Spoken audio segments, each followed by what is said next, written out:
आज सुप्रीम कोर्टामध्ये माननीय कपिल सिब्बल यांनी त्यांची बाजू मांडली आणि उद्या माननीय न्यायालयाने उद्याची पण पुन्हा वेळ दिलेली. उद्या पुन्हा 2 वाजता माननीय कपिल सिब्बल हे प्रतिपक्षाची बाजू मांडतील.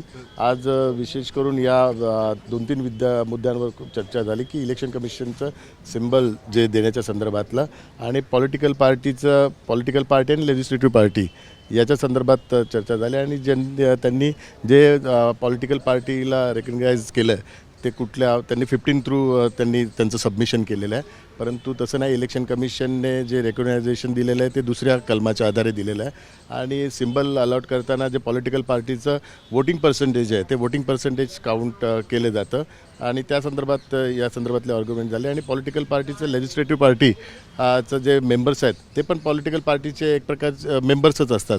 त्यामुळे ते पॉलिटिकल पार्टी आणि लेजिस्लेटिव्ह पार्टी ही वेगळी होऊ शकत नाही आहे.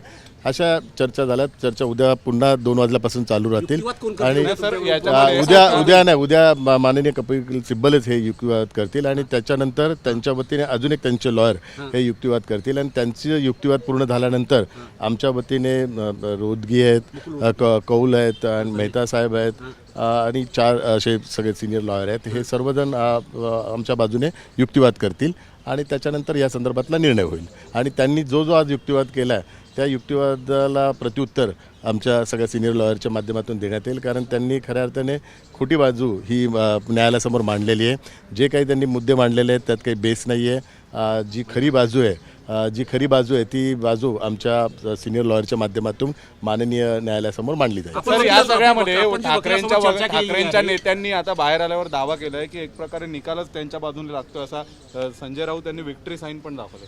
नाही, दावा कोणी करेल, कारण निर्णय घेण्याचा हा अधिकार हा संपूर्ण माननीय सर्वोच्च न्यायालयाचा खंडपीठाचा आहे. त्यामुळे कोणी दावा करू शकत नाही आहे. त्यामुळे तो माननीय सर्वोच्च न्यायालयाचा आता अपमान होईल आणि त्यामुळे हा आता युक्तिवाद चालू आहे आणि आम्हाला संपूर्ण विश्वास आहे की आम्ही जे काही गोष्टी केलेल्या आहेत, जे काही प्रक्रिया केलेल्या आहेत आणि जी काही प्रोसिजर केलेली आहे ती घटनेला अनुसरून केलेली आहे आणि कायद्याला अनुसरून केलेली आहे. त्यामुळे आम्हाला संपूर्णतः विश्वास आहे.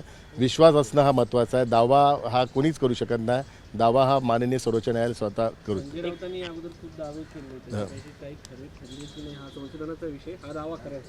नाही, हा दावा खरा की खोटा हा माननीय सर्वोच्च न्यायालयाचं खंडपीठ स्वतः त्या संदर्भातला निर्णय देतील. आम्हाला संपूर्णतः विश्वास आहे. हा दावा खोटा आहे हे आता माननीय सर्वोच्च न्यायालय त्यांच्या निकालाच्या माध्यमातून देतील. मुख्य नेते पदाच्या एकनाथ शिंदे यांच्या निवडीवरती आक्षेप घेतला गेला. कपिल सिब्बल यांनी सांगितले की घटनेत हे पदच नाही आहे शिवसेनेच्या घटनेमध्ये. नाही, कपिल सिब्बल यांनी हीच चुकीची माहिती माननीय न्यायालयासमोर मांडलेली आहे. कारण घटनात्मक पदाची ती निर्मिती केलेली आहे आणि ती निर्मिती करताना जी काही इलेक्शन कमिशनच्या ज्या प्रोसिजर आहेत त्या प्रोसिजर आम्ही फॉलो केलेल्या आहेत आणि जी माननीय बाळासाहेबांची जी घटना आहे त्या घटनेला अनुसरूनच ह्या सर्व आम्ही प्रोसिजर केलेल्या आहेत. त्यामुळे आम्हाला संपूर्णतः विश्वास आहे माननीय इलेक्शन कमिशनने जो निर्णय घेतलेला आहे तो निर्णय योग्य आहे, घटनेला अनुसरून आहे आणि घटनेचाच विजय होईल आणि इलेक्शन कमिशनच्या नियमांचाच विजय होईल. धन्यवाद. हिंदी घ्या त्यांच्या बाईट त्यांना घेऊ द्या.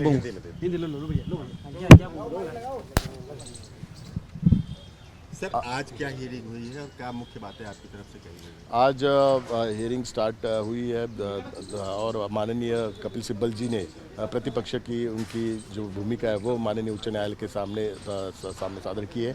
और आप सभी को पता है कि हमने जो प्रोसीजर फॉलो किए इलेक्शन कमीशन के रूल के तहत फॉलो किए और जो इलेक्शन कमीशन के रूल के तहत जो हमारी कॉन्स्टिट्यूशन है वो कॉन्स्टिट्यूशन को फॉलो करके हमने प्रोसीजर फॉलो करने की वजह से हमें पूरा विश्वास है जो भी निर्णय आएगा वो घटना जिसने कॉन्स्टिट्यूशन फॉलो किया है, जिसने इलेक्शन कमीशन के रूल फॉलो किए उसके बाजू में होगा और वो हमने किया हुआ है. तो हमें पूरा विश्वास है कि जो भी निर्णय आएगा वो रूल और कॉन्स्टिट्यूशन के हिसाब से आएगा.